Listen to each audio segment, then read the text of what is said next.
And what I'm trying to explain to you, ladies and gentlemen, is the real world that our children live in. Not the ideal one that we want them to live in. Not this wonderful world that we pray that will come here one day, but the real world that they have to live in. You want to know why they're acting so crazy? You want to know why they're doing the things that they're doing? Because we have not prepared them to live in this real world. We have sent them through 12 years of school teaching them this dumb stuff that doesn't work, and when they go out and try to apply it and get killed for it, we are not there to help them through. Welcome to another round of African Americans Ain't African, the talk show that proves without a shadow of a doubt that the so-called African American didn't find his way to America in the trunk of a ship, in the high seas of the Atlantic Ocean, crossing the ship with all of the terrible waters that are there, and came to America to be somebody else's slave. That is not the beginning of the so-called African American. I know many of us want to think it is, but it's not. So we are the indigenous people here of America, and we are here right now at this time to share some information that we hope will be beneficial, helpful to the community. I'm your host, Buck Wylam, and tonight we're going to take a look at why the so-called African American is so important. Why is the so-called African American always in the news?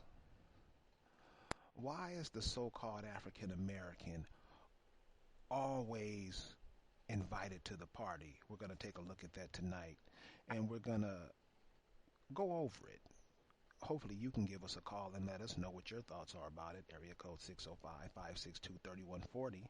If you want to participate, 240-670, and let us know how you feel about this. Why is the African American so important?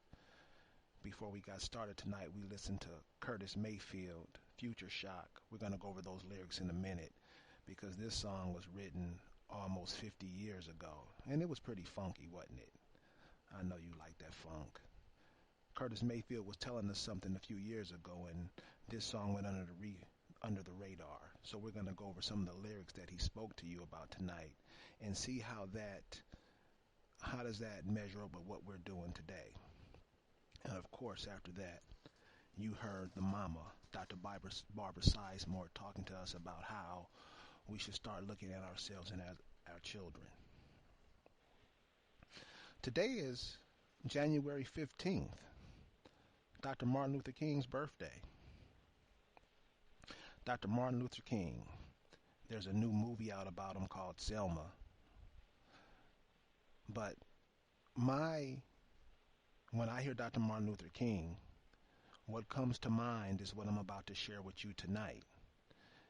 And this is what I mean about we have to take the good from people. No matter what's going on, there's something good about everybody. And we got to take that, what is good in everybody, and use that to help make ourselves better. That's all life is about, y'all. But in the true spirit of remembrance, I want to share a speech, just a 3-minute clip of a speech that Martin Luther King did over 50 years ago. And this part of the speech, this little piece of the speech, is the impetus for African Americans Ain't Africans. I don't want to belabor the point, but I want to share this little clip with you. And when we come back, we're going to talk about this clip and we're going to get into the show. This is in remembrance of Martin Luther King's birthday. And when Martin Luther King's name is brought up, this is what comes to my mind. I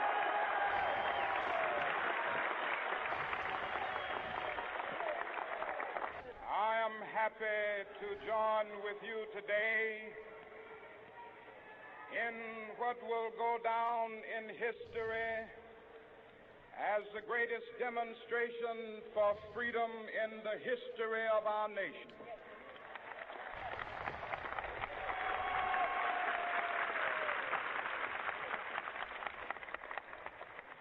Five score years ago, a great American in whose symbolic shadow we stand today signed the Emancipation Proclamation. This momentous decree came as a great beacon light of hope to millions of Negro slaves who had been seared in the flames of withering injustice. It came as a joyous daybreak to end the long night of their captivity. But 100 years later, the Negro still is not free. 100 years later, the life of the Negro is still sadly crippled by the manacles of segregation and the chains of discrimination. 100 years later, the Negro lives on a lonely island of poverty in the midst of a vast ocean of material prosperity. 100 years later, the Negro is still languished in the corners of American society and finds himself in exile in his own land. And so we've come here today to dramatize a shameful condition. In a sense, we've come to our nation's capital to cash a check. When the architects of our republic... That was from Martin Luther King's I Have a Dream speech, August 29th, 1963. Now, in American culture, normally when you hear that speech, you hear not free at last, but whatever it's played when Martin Luther King, free at last, thank God Almighty, I'm free at last. What I know, that's the speech he gave the night before he died. But you know, who is Martin Luther King talking about when he's talking about those people? Who are the Negro that came to get that check cashed? Who are those people? And 100 years later, so if he was talking in 1963, who was the people he was talking about in 1863? Who were those people that had come to Lincoln and told Lincoln, yo, cuz, you're going to have to do something about this shameful condition we living in? Who was those people? Those people were you and I. Those people were our parents. Those people were our great-grandparents, our grandparents, our uncles, our brothers, our sisters, our great-aunts. All of that. That's who those people were. He didn't call us Africans. He didn't call us Hebrew Israelites. And then to top it off, he hit it on top of the head when he said the Negro finds himself in exile in his own land. Now, I know this is never played to us. I know we don't understand the ramifications because I just don't know. But messages are given to us all the time. Our ancestors speak to us. Our ancestors tell us things. And just sometimes we just don't listen to them for whatever reason. The Negro finds himself in exile in his own land, and the Negro is you. He didn't say Africa. He didn't say we can't. This is just one example of African Americans ain't African. I got a million more. But this is one example. And I just want to share this brother because this brother helped flick on the light to make me see. So this is his birthday. I want to say happy birthday, brother. We thinking about you. And like you said, we on our way to that mountaintop, brother, and we going to give you a high five. Rick Moon, what's going on in North Kakalaki? Not too much, man, not too much. How's everybody out there doing tonight? Hopefully we're going to have a good talk tonight. And of course, from Memphis, the Memphis matriarch, the wonderful Niecy Lachelle. Niecy, how you feeling this evening, love? Hey, crew. How you doing out there, family? Everything is everything. We got it. Niecy, what are your thoughts on that Dr. King speech? That what you heard about that? What do you think about that? Honestly, when I hear that, I think of him. I think of that part of his life being where he was at a crossroads, because using that language, he had a consciousness, whether it was fully developed or not, it was there. He was a brilliant orator, Dr. King was. He wrote all his speeches, unlike the stuff that we see today. There's no way that he would have plucked that out of nowhere and put that into a speech without it having the prophetic meaning that we know it to have today. And it fell right over people's heads. But I think he was at a crossroads. That was probably the beginning of his so-called, and I don't like using that word, but it is what it is, his radicalism. That's what I think. So you're saying that's the beginning of when he was like, I'm being a coon. I can't do this no more. Trying to figure it out, I believe so. Right. Yeah, I would wager that. Mm-hmm. So, DC, let me ask you this. So you think, okay, so Dr. King was murdered when he was 39.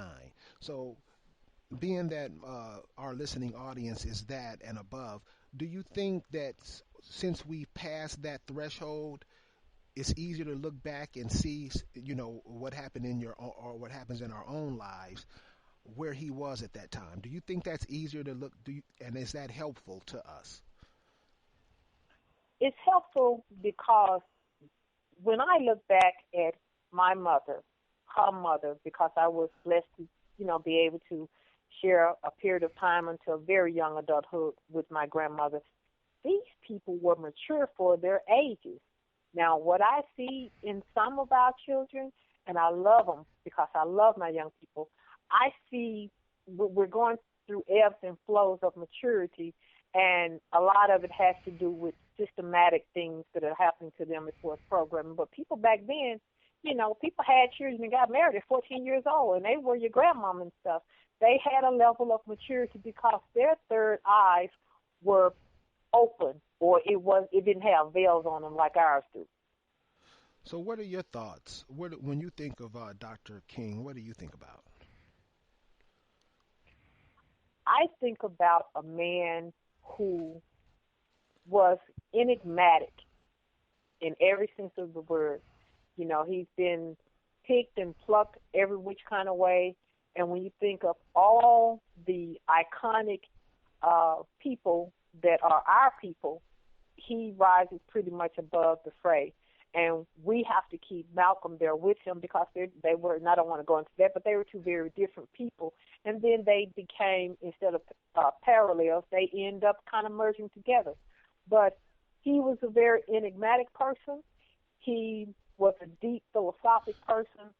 And I think he understood more of his destiny, what his journey was, what his mission was early on in life, and people can be born into that. That's what I believe.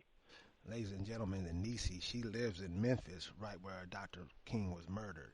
And when you go there and check it out, it's a trip feeling. So those who have never been to Memphis, that's something to check out when you're in Memphis.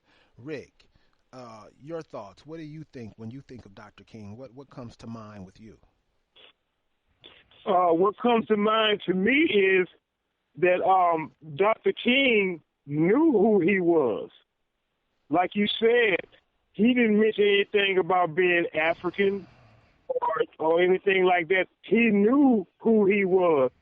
And another thing that I think about all the people that were around in those days at those marches, we also have to remember in the 60s, most of our people knew of their so-called Indian heritage or indigenous heritage. Most of our people still knew that in the 60s, and that's what comes to mind to me. So, Rick, why do you think that part of the speech that we played tonight, why do you think that part of the speech is, you never hear it in the mainstream? Do you think that would give the African-American or the so-called African-American a tip on who he is? And is that indicative of just trying to keep him in this, he's a refugee status, by keeping him thinking that he's from 4,000 or 5,000 miles across the ocean? Yes, I believe that had our people known this part of the speech that you played. I think there could be a difference in opinion, and but unfortunately, we let other people decide that, and they won, and so they give us the watered down part of the speech. Before we started tonight, we were listening to a song, and I want to give a shout out to my boy Rock in L.A. because he recommended the opening song for the show tonight, "Future Shock" by Curtis Mayfield. And you know, this has been a friend of mine for over 35 years, and he told me to play this song, and I love Curtis Mayfield. If you ever listen to Curtis Mayfield music and listen to what this brother was saying, he was hitting it, you know, and it's one of the things about music that that we've lost, because these are the songs that I came up to, and this song came out in 1973. But I want to share the lyrics of this song with you to see what this brother was talking about. And the young people, I'm talking about first grade, 6 and 7 years old. This is what the children was listening to on the radio. Check out the words to this song. Hey, little sister, where's your brother? See your mother standing on the soup line. God bless your father. Ain't got no strength to be bothered. The almighty world, hear me now, whisper on to weigh him down. We got to stop all men from messing up the land. When won't we understand? This is our last and only chance. Everybody, it's a future shock, future shock, future shock. All worldly figures, I'm going to say that again, all worldly figures playing on niggers. Oh, see them passing, see how they're dancing to the Superfly. Oh, ain't it wrong when you don't know where we come from? Dancing in our youth, dying at the truth. It ain't over, ain't over. It's a future shock. The price of the beat, higher than the dope in the street. Check that out. The price of the beat, higher than the dope in the street. Is it any wonder for those with nothing to eat? This song was written in 1973, and this was the song that many people who are now in their 40s and 50s listened to when they were young. And this is why we have to tap into ancestors like Dr. King, like Curtis Mayfield, like your mothers, like your grandmothers, like your fathers, grandfathers, all those spirits that are with us. Those are our spirits, and they're still connected to us. And if we keep thinking that we're something that we're not, then other people will come in and steal that energy from us. And that's what's going on. And that's what this song is talking about. That's what Dr. King was talking about. And that's what's happening to us. All the foreigners are coming over here, all worldly figures, playing on niggas. Everybody over here getting paid off of us. And we sitting up here don't have nothing to leave to our children. So these are the things that we have to talk about, but we're going to talk about this as we get into why is everybody, what makes the African American or the so-called African American, what makes the so-called African American so important? So Rick, we're going to start it off with you.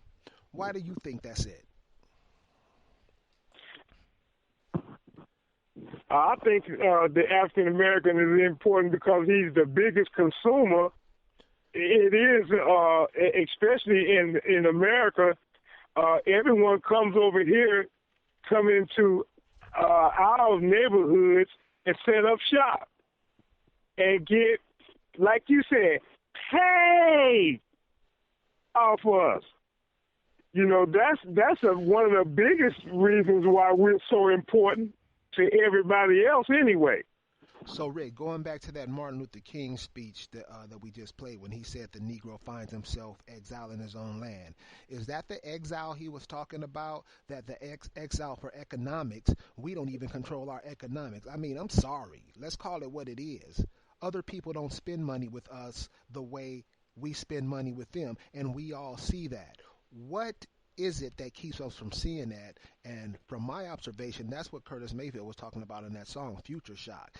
Something happened so big that we can't even we don't even recognize what happened is what's happening to us. Yeah, no, we don't recognize what's going on. But I just think that we were just a victim. Well, I can't call us victims because we're not really not victims. We just got duped and into accepting a culture, language, everything that was not that we're not connected to, and thus far it's had a negative effect on us. Foreigners flock to our communities to see what we have in our pockets, and normally they get what's in there. Why are we called upon to fight in these wars? Where we just used to send our sons, now we send our daughters. Is it because we're too weak to build empires for ourselves and leave them to our children? I mean, really. What's the deal? What is the deal with African Americans? So prominent in the field of research, physical, mental, and spiritual, everything is about us. Everything is about us. And we don't see how important we are. Nisi, what are your thoughts on that? Why do you think it's so important for us to have a look about ourselves? Why do you think it's thrust upon us that we really don't matter? We really aren't anything. Why do you think that is? Well, I'm going to tell you, in my humble opinion, I agree with you guys, but here's where I kind of veer off. Everything is, and I capitalize the IS, everything is about us. Understand that they have to keep our vibration low. They have to keep us in a state of confusion, distracted, so that we can never connect to each other, so that we can never rise to the level that we were destined to be. We are the soul people. We are the earth people. We are all of that. We are the original people. So in order to keep us beneath the level that we are supposed to be on, we are never supposed to collectively think, have synergies together to rise to that level. So everything is about us. Everybody feeds off of us. If you notice, people emulate us. No matter what we do, they do it. But when we do it and be ourselves, it's wrong. It's wrong for you to want to even open up businesses and do everything that we used to do when we had Black Wall Street. Other people will call us racist. Now, what other group do they tell that to when they stay within their collective? That is some bullshit, and that's straight asinine crazy. But we buying it too. But isn't so that... you got to keep you down. Go ahead. Let's take the Black Wall Street. That's an interesting point. I was talking to a brother a few days ago, and he was saying Black Wall Street, he said, think of the psychologics of the Black Wall Street. They have to tear your stuff down so you would come buy from them. They would tear your stuff and make sure your stuff wouldn't grow, so you didn't have no other choice but to go to them. And They're still doing it. Yes, and since you are the majority, they'll make a windfall.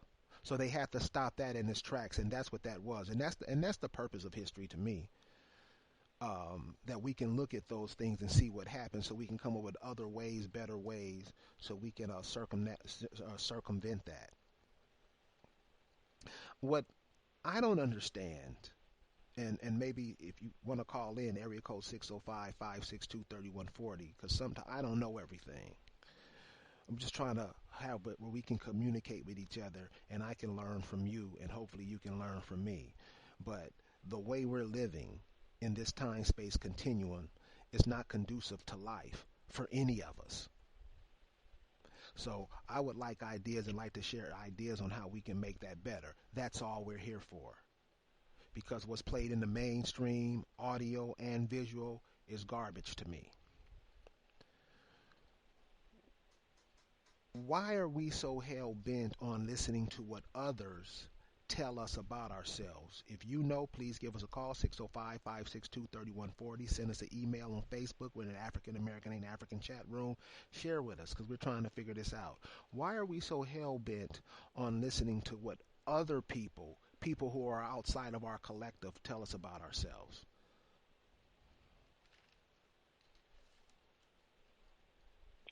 Anybody can eat that one. It is forced assimilation. After a point when everything has been stripped from you, all of the essence of you in terms of your creativity, whatever you created, they took it. They made it their own. They said you didn't do it, but you know you did. Then over time, a mound of lies were heaped and steeped on it, and it made it harder and harder for you to even figure out that you had greatness and did these things yourself. So you, being us, our people, begin to feel that you don't matter, you don't have anything that other people have, and you buy into that. And then that becomes a generational mindset. So since you feel you don't matter, you don't have any value, you have nothing to offer because these are the things that have been ingrained in you systematically, then you just stop trying to do what you should be doing. You look everywhere outside yourself, and you begin to emulate or want to be things that you are not. But it is to your detriment because you are what everyone else sees. They know the secret. You don't. Okay, so can you imagine a brother from Watts going over to Germany to tell those people who they are? Can you imagine that? Can you imagine a brother from the south side of Chicago going over to Tibet and telling those people who they are? You can't imagine it. You can't imagine it because you know it wouldn't work. You know it wouldn't work. So how do we imagine some dude? So how do we imagine some dude named Fard Muhammad comes over here and tell us that we are from the lost tribe of Shabazz? How is that possible? And many of us fall for that. We don't think about nothing our parents have told us, our grandparents have told us. We think of nothing that our family has told us. How could foreigners come over here and trick us with a story like that? And we can't do that. I can't go and do that. I can't go to Switzerland and tell those people they are from the lost tribe of Alabama. They'll look at me like I'm a fool. How is it that we can always be tricked like that? Rick, why is that, brother? Why is that always done? Why is that always possible? And then we have to worry and clean up all the mess that falls out from that. I think that what happened is we just got a trick played on us, and they made it so it would be, where you think that it was going to be advantageous for you, and what it did is it took you out. Take like you say, like before the civil rights movement, we had our own stores, manufacturing, we had all of that stuff, but we were tricked into buying in on everybody, being able to sell to anybody instead of our own. And what happened was we started to buy into everybody else, but nobody was buying into us. And it just went on downhill from there. Actually, we go back even further than that. I mean, back into the early days. But that's one of the things that's happening. That has happened in the last since the civil rights sham, that has put us in the bind that we're in right now. How do we explain? So I come to your house. I come into your house and start to tell you who you are, what you are, where you are to live, where you to go to the bathroom. I'm going to take your master bedroom. I'm going to put you in the closet. That's essentially what has happened to the so-called African American, and that's the reason why the world is running over here to sit in Central North America. Central North America is just part of the Americas that stretches from the North Pole to the South Pole. The North Pole to the South Pole. Think of the energy that is running through those 2 points. And think of the people who are the inheritors of that continent, the people who that continent produced. America produced the so-called African American. America produced your grandmothers and grandfather. And since it produced you, you are here to take care of her. That's why everybody's running over here, because they know we don't know that. That's why people are standing in line now in India to sell their hair, because they can't believe there's a people over there who hates themselves so much they can't even stand their hair. The women of America, the males of America, they hate themselves so much that they will go bald because they cannot stand the crown that comes out of their head.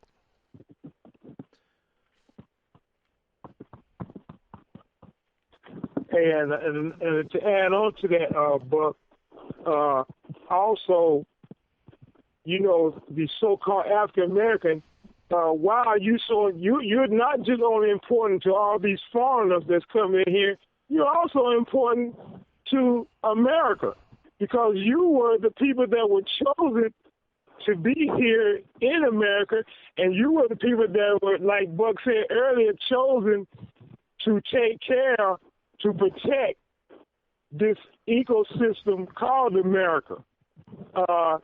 All, no matter where you go, all over the world, someone is responsible into keeping that place, in order.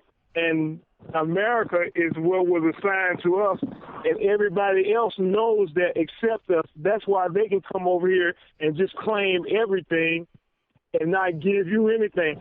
But I'll tell you what, if we don't straighten out as a people, life's gonna take care of us too, because life will not protect what doesn't protect life. What makes us so important? What makes us so special? If you think you're important, give us a call. Area code 605-562-3140. Give us a call. Send us an email. We'll read your question on the air. Facebook, send us African Americans Ain't African on Facebook. Let us know what you're thinking. Let you know how you feel. We want to open up the phone lines now. We have a few callers online. If anybody want to participate, please. You have the mic.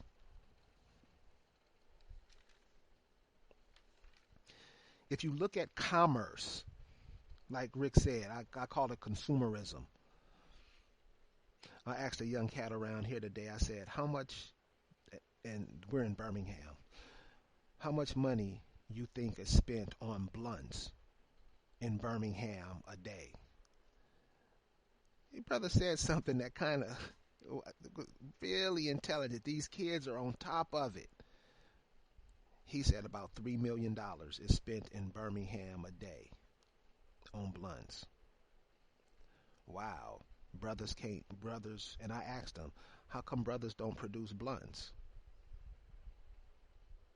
I said, if it's $3 million in Birmingham, what do you think it is in Atlanta? He was like, probably 5 times as much. That's the commerce. And that's just blunts. Something that's negligible, something that we don't really need. Just in those 2 cities alone, this brother estimated that just on blunts alone, That's about $15 million. This is why we're important in commerce, because we buy up anything that everybody sells. And we don't even produce anything. We're not even thinking about it. And the ones that do produce, we're at such a low scale of the major markets because we don't have our own stores. I mean, you would think of seeing stores like Trader Joe's and Aldi's and all these foreign stores coming over. We would say, hey, at least the black colleges would get together and say, hey, let's do this. Let's start creating some employment for our youth. Let's start really educating and working on the health field for our children. Let's do this. Why isn't the African American thinking this? And I think it's because, like Rick said, we're trying to get ourselves off the planet. If you look at entertainment, aren't we the biggest entertainers? Some of our people are dogged out so much here, they got to go to other countries to make a living. And those are the ones who have the talent. The talentless ones are left with us. And this is where you don't hear Curtis Mayfield no more. You don't hear people telling us we're a winner no more. We just twisted. And then sports, come on. Sports is a $1 trillion industry in America. I know they tell you it's a million or billion. It's in the trillions. Why? Because we make it like that. We do that. And we look at ourselves, the talent and what we bring to the world stage. We so busy looking outside of ourselves, we don't even understand what's going on within us. So that's why I say that's why we're important. We make the world go round. And since the world is running here on us, that's proof enough for it. Everybody's people are leaving their ancestral homelands to come over here to squat on top of us. And we cool with it. What does that say about us? 605-562-3140. The phone lines are open.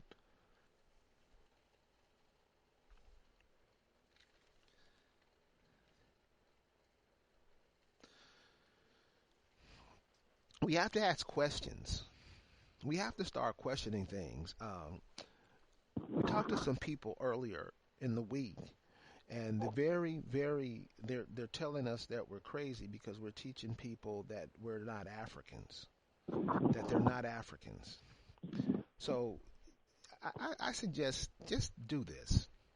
Just get some tape of people in the middle of the Atlantic Ocean. There's all kind of video. Could you mute your phones, please? There's all kind of video. There's all kind of proof. And it's like the brother said in Future Shot. We gonna wake up and it's gonna be gone, y'all. We're gonna have to connect ourselves back. We're gonna have to connect ourselves back to our homeland. If not, you see what's happening to us now. So this is the purpose of African Americans Ain't African. To have us to look at ourselves like we're part of something. We're not refugees. We're not foreigners. We're like where Martin Luther King said, we may be exiled in our own land, but I think it's something that we can work out if we look into the higher aspects of ourselves. If we are the 8th or 9th largest economy in the world, where's our airlines? I mean, we fly just as much as anybody else. Where's our professional sports leagues? I mean, seriously. Just if you, in your mind for a minute, take the African American out of pro basketball. What would happen? Rick, what would happen? You would no longer have basketball because even Europeans want to see the best. And you are the best. And Buck, I want to add a little point when you was talking about crossing the Atlantic and stuff like that. I got a question about that.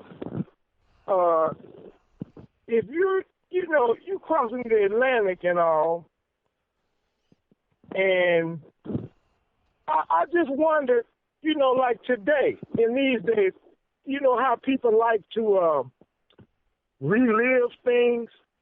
Why don't have any of those slave trips, coming from Africa over here so people can relive those times? Oh, like a You ever wondered about that? like a cruise ship. Right, Ooh, like the Love Boat. right. Oh, that would be interesting. You know why they don't have that? You know why they don't have that? I think I do. Area code 334. You had a question? You had something you wanted to bring to the forefront?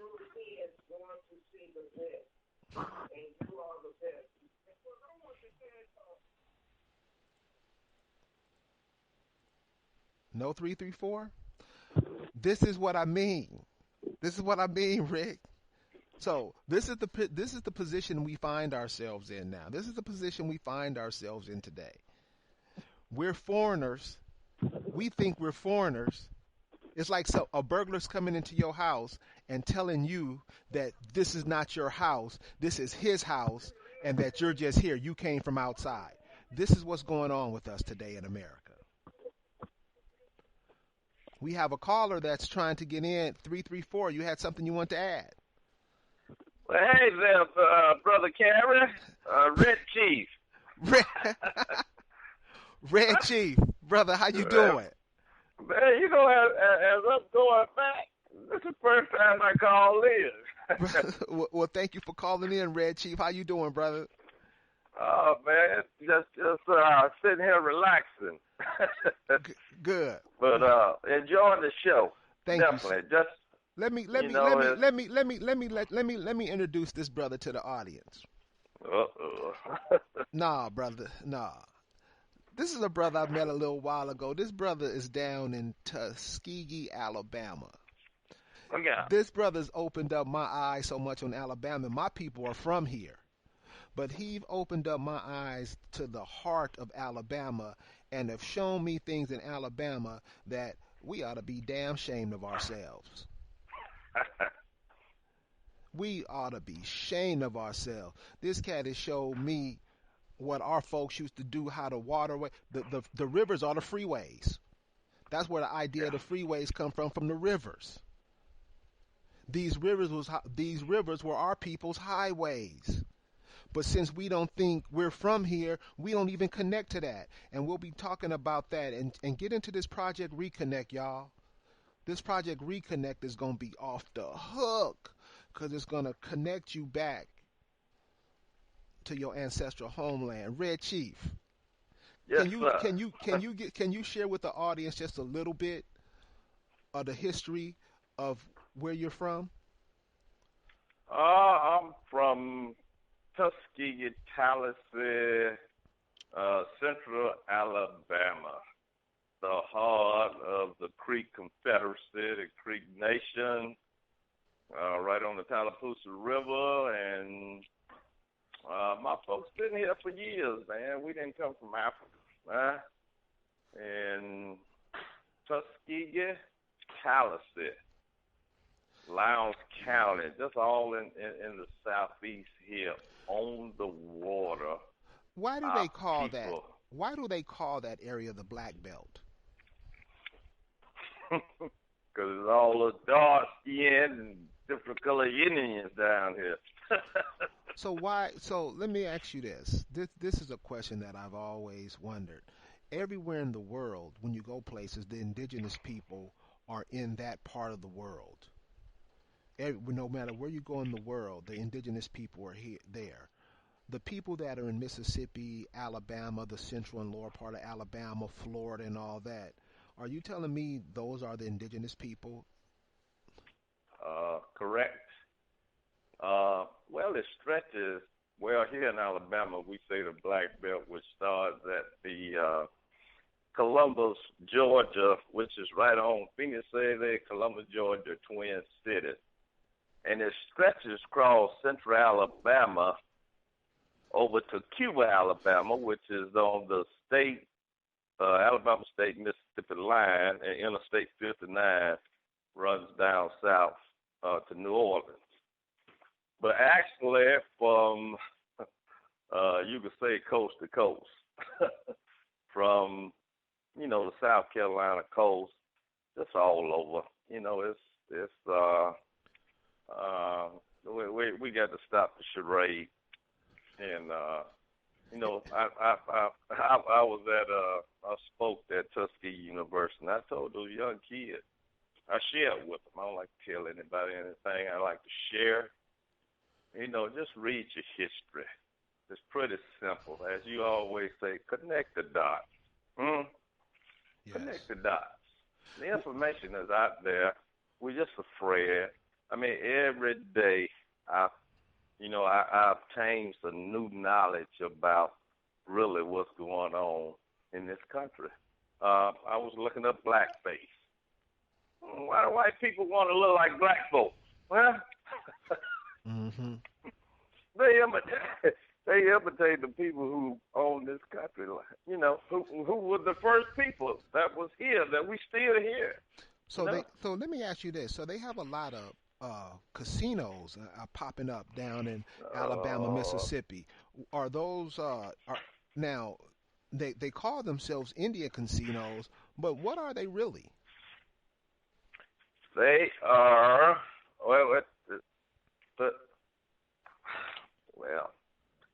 they are in Alabama is 9 recognized tribes, only 1 federal recognized tribe, and they conduct all the legal gambling here. Where over at Macon County, we had electronic bingo, and it shut down.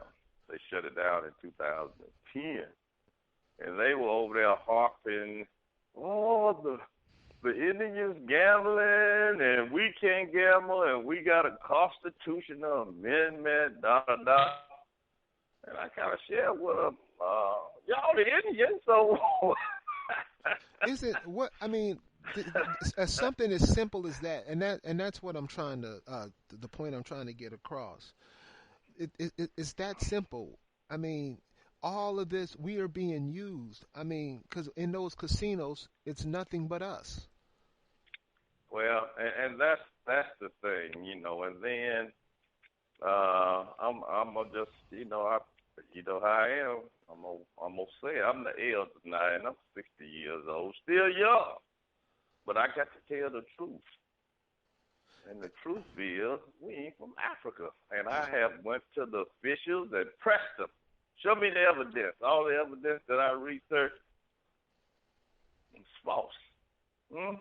Now, when you say it's bring false, people, well, it's false. They bought all us from Africa. It's false. well, Why you gonna bring somebody way from Africa when you got people right here? Right. That's foolishness. Yeah.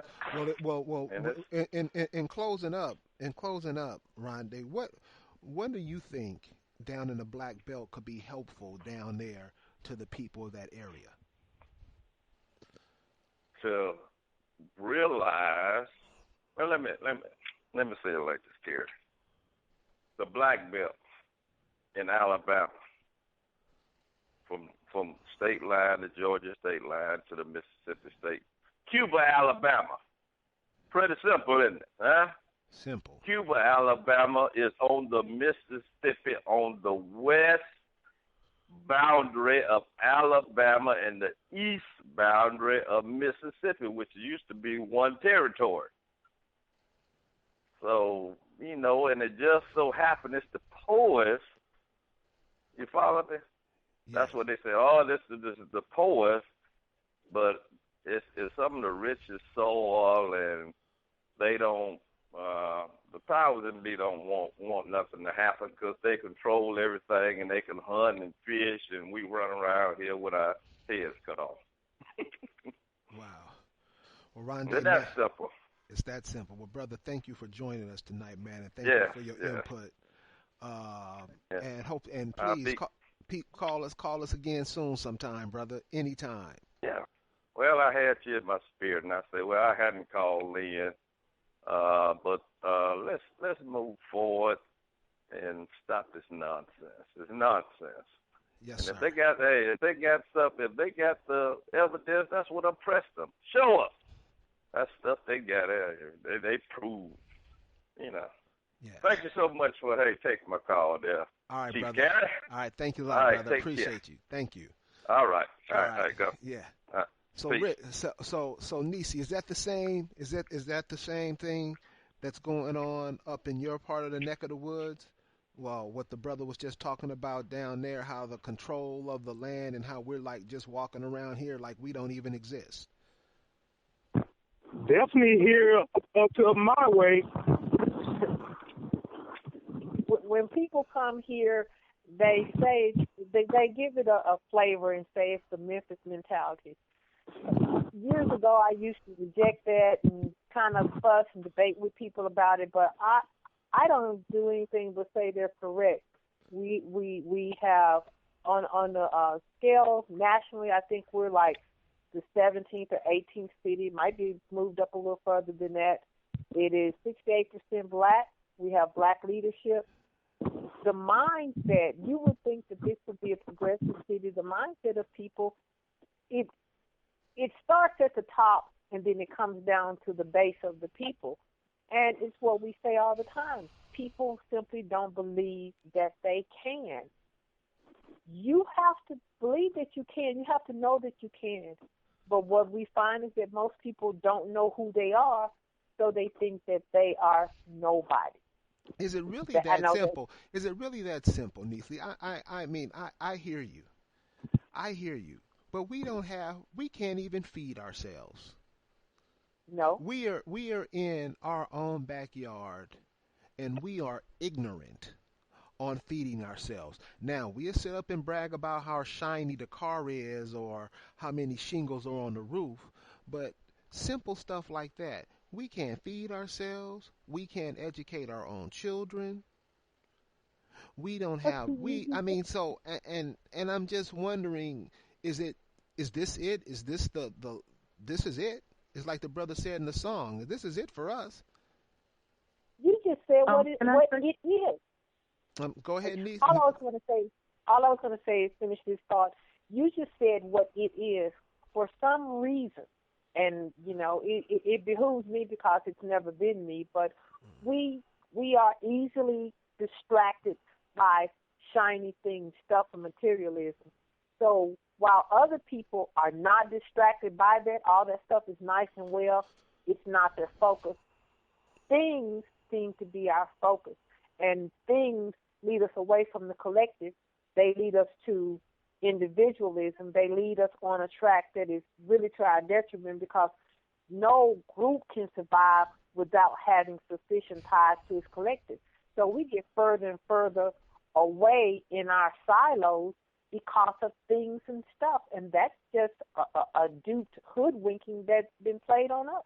Ooh, that's exactly how I see it. Ma'am, you had something you wanted to add? I did. Nisi hit it on the head. I was going to simply pretty much say what she indicated, which very, very nicely done, Nisi, is that we are too busy with the individualism to even try to come together as a collective. We can't even come together on the most simplistic, the most lower level. We can't come together and unite to do things constructive. So it's easy to see why we cannot do it on a more granular scale. When we try to do these things as a collective, there's always a wrench that's thrown in it. There's always some negative forces that's thrown in it. I'm hoping that going forward that we can come up with some solutions and some ideas to get us out of this constraining situation that we've allowed ourselves to fall into. Not trying to be a victim, but it is a very, very bad situation right now. Ma'am, let me ask you a question, ma'am. When you said constraining, I could hear the anxiety in your voice. Could you elaborate on when you say constraining? Well, basically what the word is. We put constraints on ourselves. We don't allow ourselves to fully reach our own potentials because we don't look in. You know, you had a chief Golden Eagle on your show a few weeks ago, and she talked about you are everything that you will ever need if you just look within. And we don't do that, so we put these constraints on ourselves based on our external environment, based on what we get from our senses, from our physical senses. So we place these constraints on ourselves, and we hold or retard our abilities, our power, because we don't feel that we're worthy enough.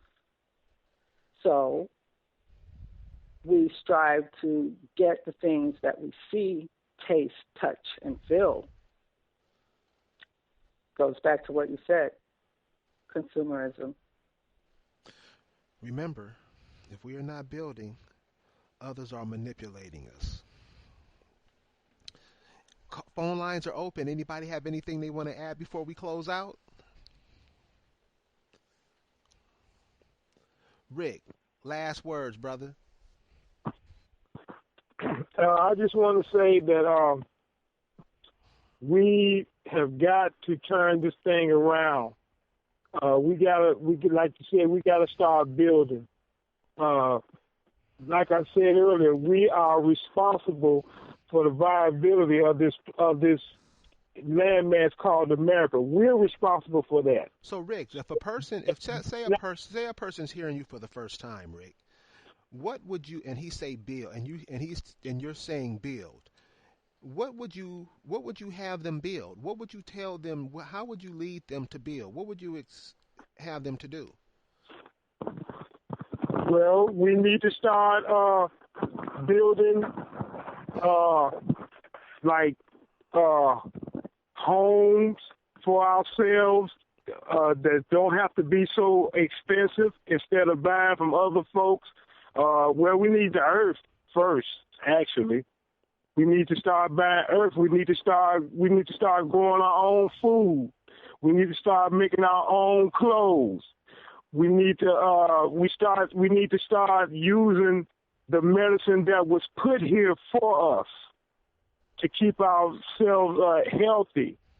We could talk about this all night, and hopefully we'll have a show. We'll talk about all the things that we need and that we have to have in order, because we are important to this landmass called America. Because if we don't turn it around and make this place the place it's supposed to be, this place is going to be gone. And if you don't believe me, ask Egypt. And with that, I want to say good night to everybody.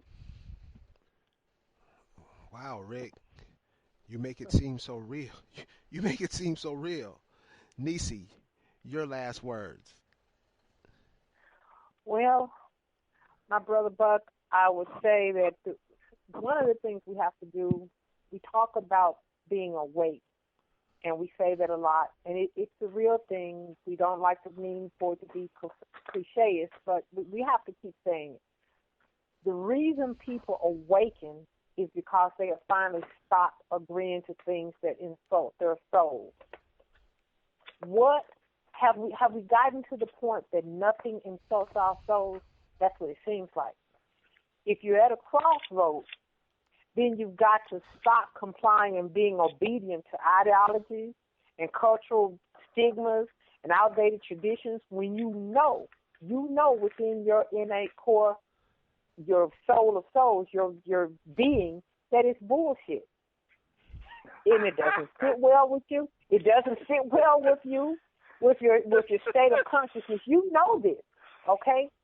If you have to pry your third eye open, do what you will to see, okay, to gain your vision, because you cannot even begin your journey until you do that. And with that, good night, family.